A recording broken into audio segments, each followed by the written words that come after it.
Hello class, welcome to Unit 3, Video 1. Today we're going to look at solving system of equations. Your learning target is that you will be able to solve a system of equations by graphing, substitution, and elimination. So the first thing we're going to look at is graphing. So let's go ahead and take a look at the example we have. The initial cost for Travis and his band to record their first CD was $1,500. Each CD will cost $4 to produce. If they sell their CDs for $10 each, how many must they sell before they make a profit?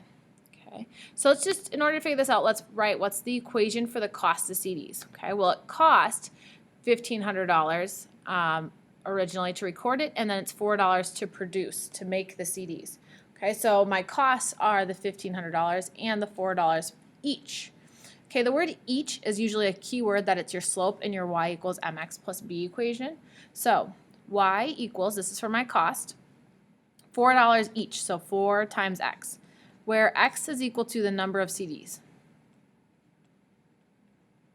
Okay. Plus, it also costs them $1,500. So this is my equation talking about all the cost. The next equation we are going to write is we are going to write an equation for the income of CDs. So it says if they sell their CDs for $10 each. Okay, well, if they sell it for 10 each, 10 times the number of CDs will tell you how much money they have made off their CDs. So it's y equals 10x. So those are my two equations. And if I go ahead and graph them, I would get the following graph. Okay. This equation represents the cost of the CDs, so the cost to make them, and this line here represents the amount of money you bring in from selling each CD. So it says, what does this point represent? Okay.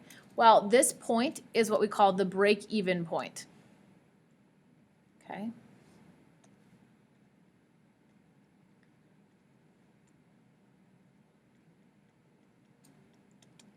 It's where the cost and the profit are equal.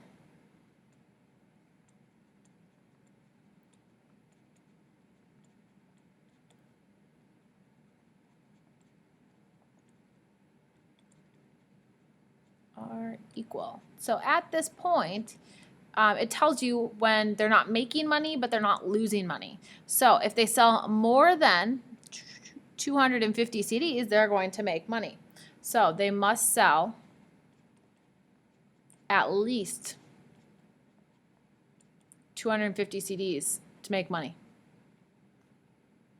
Okay, but that's the break-even point. Okay, so we're going to look at systems of equations today. So it's two or more equations with the same variable. So right here, I had one equation, I had two, and they each have an x and a y. So that's the system of equations there. There are three ways to solve a system of equation. Essentially, the problem we just looked at was solved by graphing. Graphing and finding the intersection. Okay. The next way we can do it is through algebra, which is substitution. The other algebraic way is elimination. Okay, so those are my three ways to solve a system of equations. The types of solutions to systems of equations. Okay, there's a few ways we could have it. There could be one solution, like in the last example. And graphically, there's just one intersection, so the graph intersects. So graph intersects. Sorry, I got a little messy, but that's supposed to say intersects. So it's one point. Okay, there could be one solution, or there could be no solution. And what happens there is parallel lines. Because if you think about it graphically, if I have parallel lines, will they ever intersect? No, so there's no solution. And the last type of solution we could have is infinitely many solutions.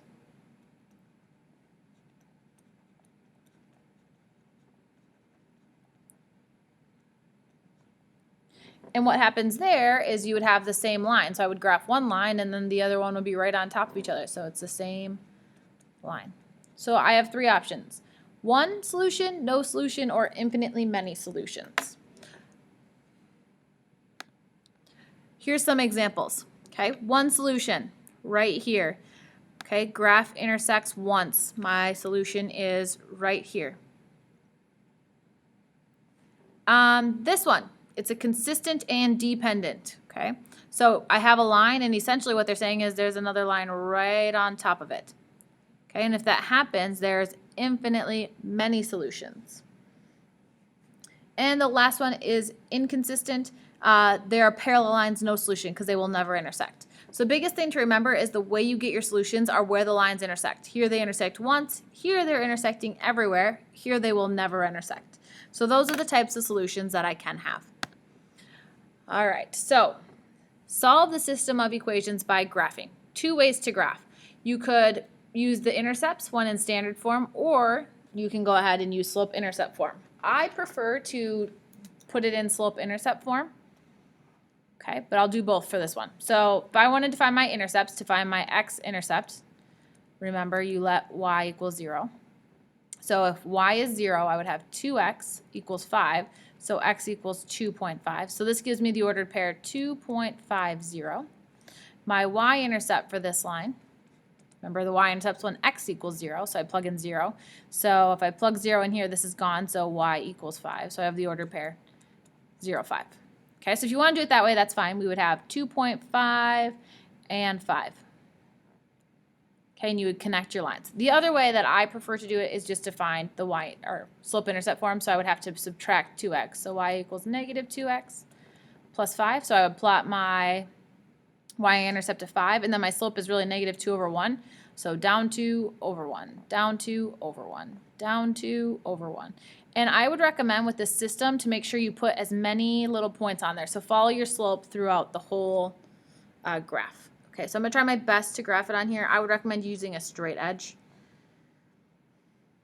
On the program I use to make my videos, it's not as easy to do the lines. Okay, so we got the idea. There is the first line. The next one, I'm going to go ahead, I'm going to solve it for y equals, so I would subtract x to the other side, so I have negative y is equal to negative x plus 1. Then I want y by itself, so I divide everything by negative 1. So y is equal to x minus 1. So that one I'm going to graph in green. My y-intercept is negative 1. My slope is really 1, so I'm going up 1 over 1, up 1 over 1. Okay, and I'm going to go ahead and do this all the way throughout the whole graph and then connect my points best I can. Okay, so we're solving a system. The solution, remember, is where they intersect. Here is where they intersect, which is the ordered pair 2, 1. So my solution is 2, 1. If I wanted to check if my solution worked, okay, I would plug in 2 for x, and I would plug in 1 for y into both of these and see if it works. So let's just try it for the first one. I'm plugging it into the top equation, so I would have 2 times 2 plus 1 equals 5. This is 4 plus 1, does that equal 5? Yes. If I plug it into my bottom equation, x is 2. 2 minus my y, which is 1. Does that equal 1? Yes. So my solution, my system works. So that's a good way to check. All right, moving on to example B. If it's in slope-intercept form, graph y-intercept first. So either way that you want to graph these, that's your choice. So let's go ahead and look at B. On this top one, I'm going to go ahead and put it into slope-intercept form. So I'm going to subtract 5x to the other side. So I have 4y is equal to negative 5x plus 7. Then I would go ahead and divide everything by 4. Okay, this gives me y is equal to negative 5 over 4x plus 7 over 4.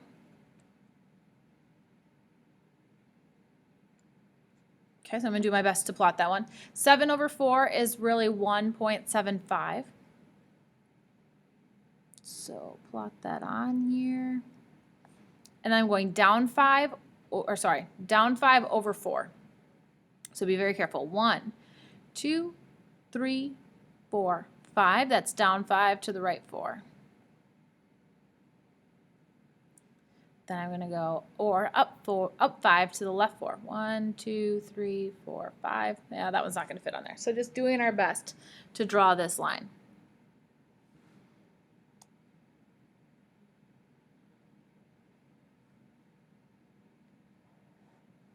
Oh, there we go.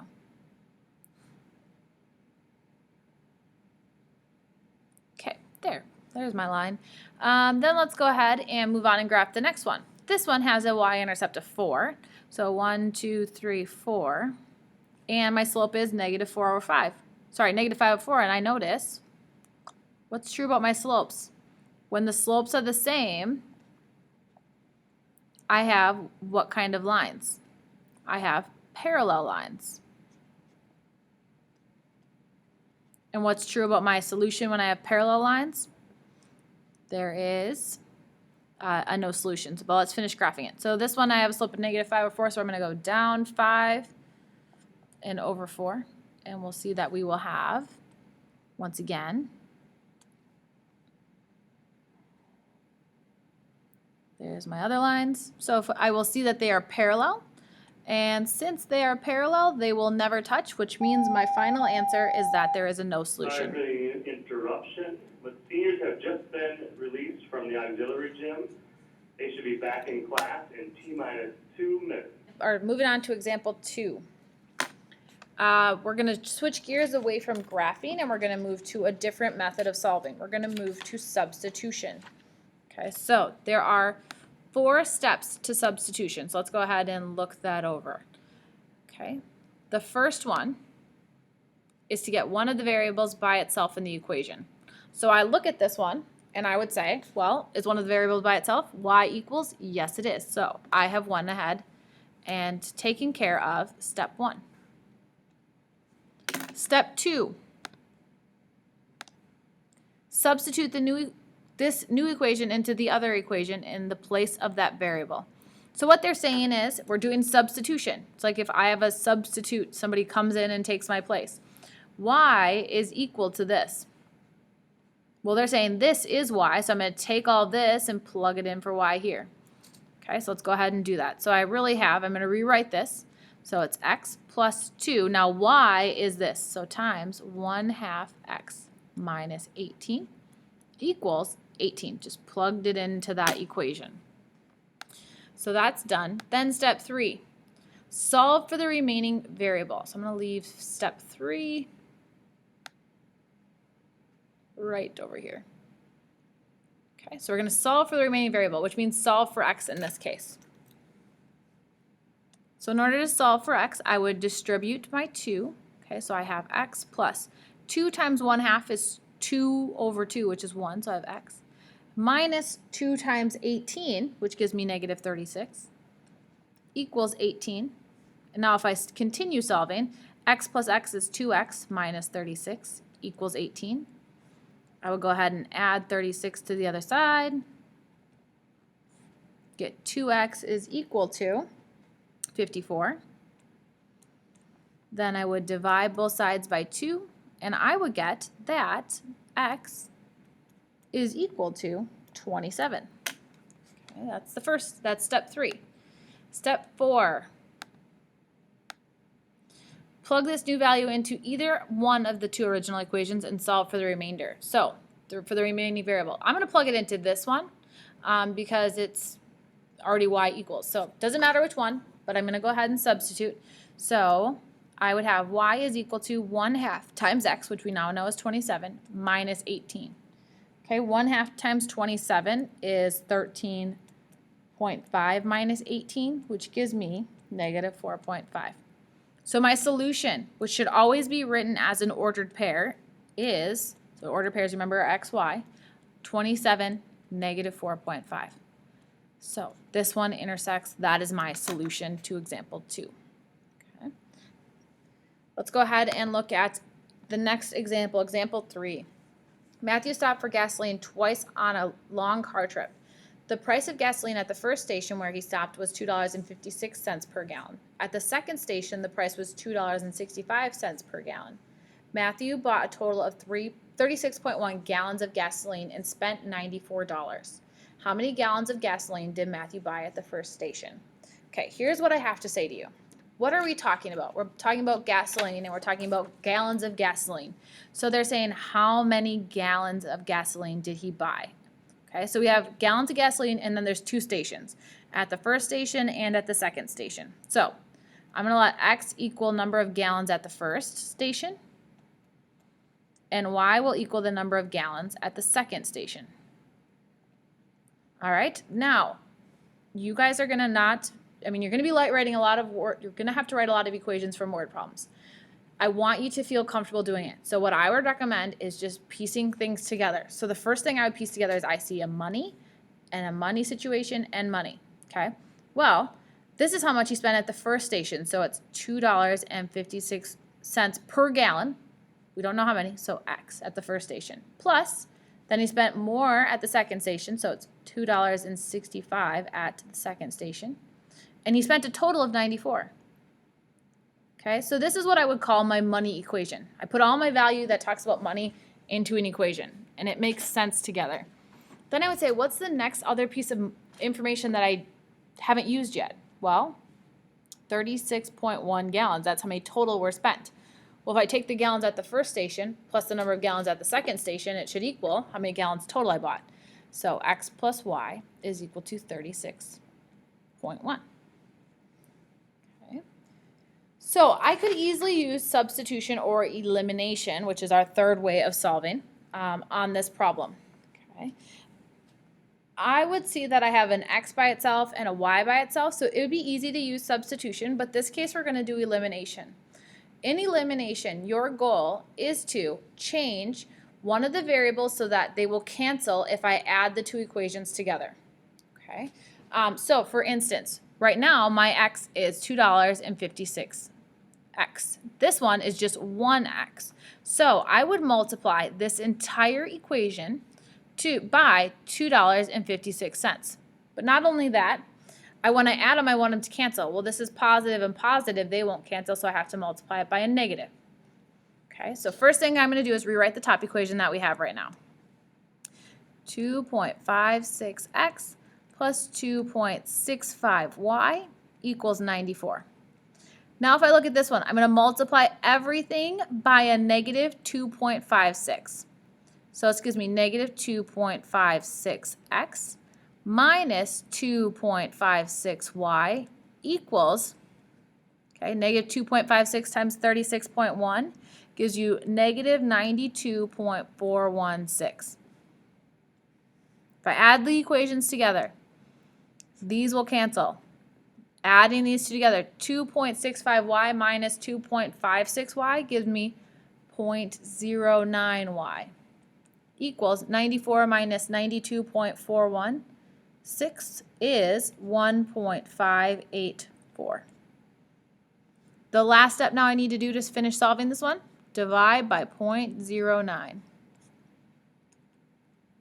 And you will get that y is equal to 17.6.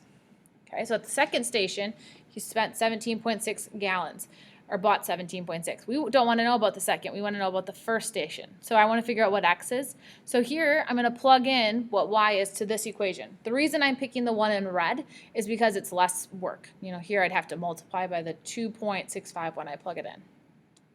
So plugging it in, I would have X plus my Y, 17.6, equals 36.1.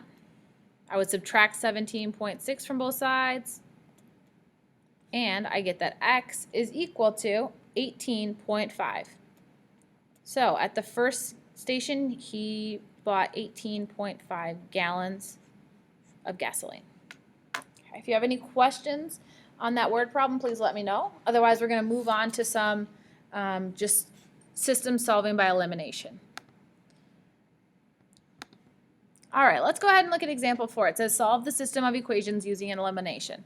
The first thing I would want to do is I look at it and make sure, is everything lined up? That means, are my x's in the right order? Are my y's in the right order? My equal sign, and then my numbers. If that's not the case, you're going to have to do a little bit of arranging to make it that way. Okay, so make sure you have your x's above each other, the y's above each other, equal sign above each other, and then the number.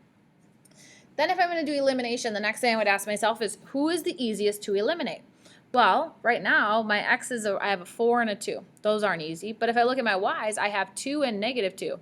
I don't have to do anything to this. They will just cancel when I add them. So since they will cancel, I'm just going to go ahead and add these two right away. This gives me 6x. This cancels, and this equals 24. Then I will go ahead and solve for x. Divide by 6. So x is equal to 4. Now in order to solve for y, it's easy. I pick one of these two, it doesn't matter which one, and I'm going to plug it in and solve for y. I'm going to pick the bottom one because they're smaller numbers. So 2 times 4 minus 2y equals 9. So this gives me 8 minus 2y equals 9. I would subtract 8 to the other side, so I get negative 2y is equal to 1. Then I would divide by negative 2. So y is equal to negative 1/2. Remember, you always write your answers as ordered pairs, so it's x and then y. So 4 and negative 1/2 is my final solution. When writing answers, I would remind you that, like, for instance, if I use variables a and b, just always put them in alphabetical order.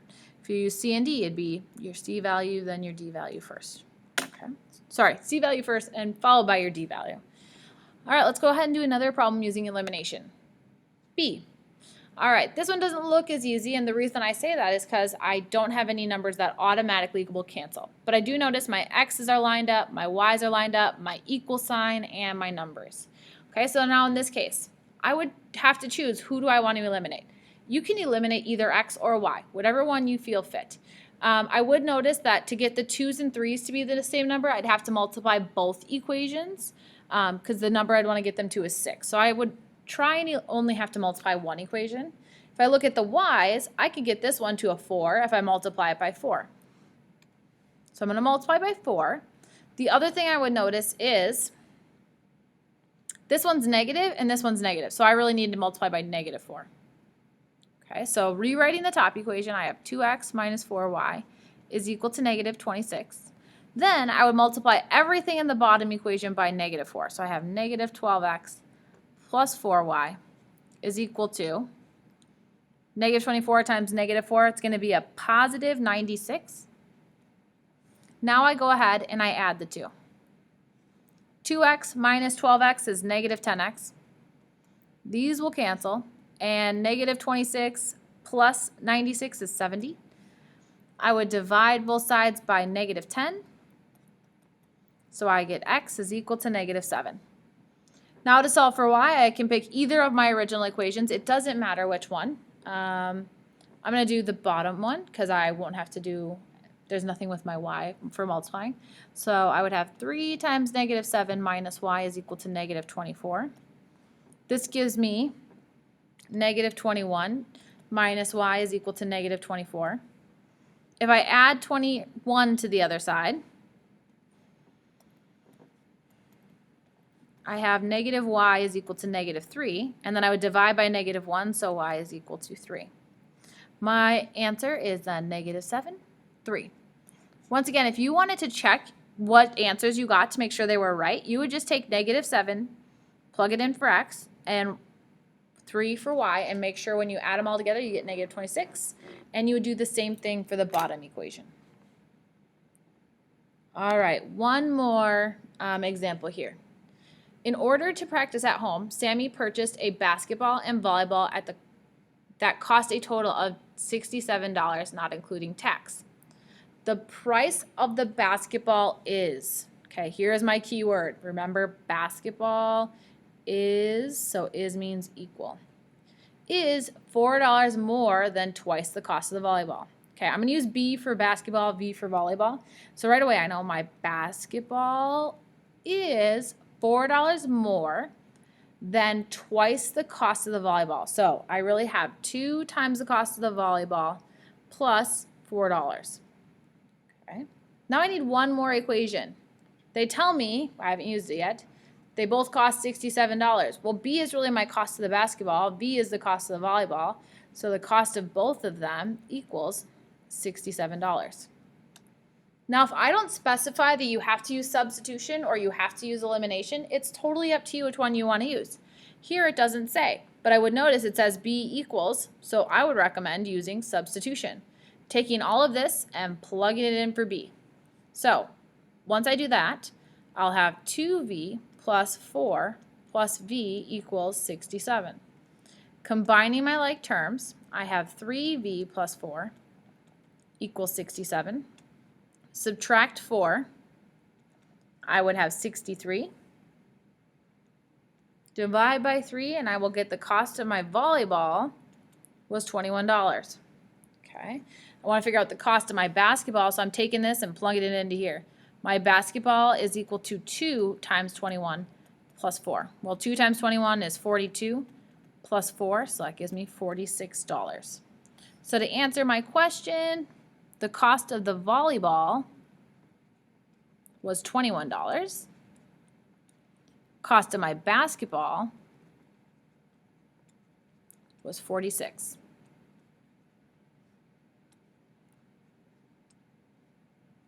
So this one you would not write in as an order pair. You would actually write out what the answer is because it's talking about specific things. Okay. That will be the end of Unit 3, Video 1. If you have any questions, please let me know. Otherwise, have a great day, and I will see you later.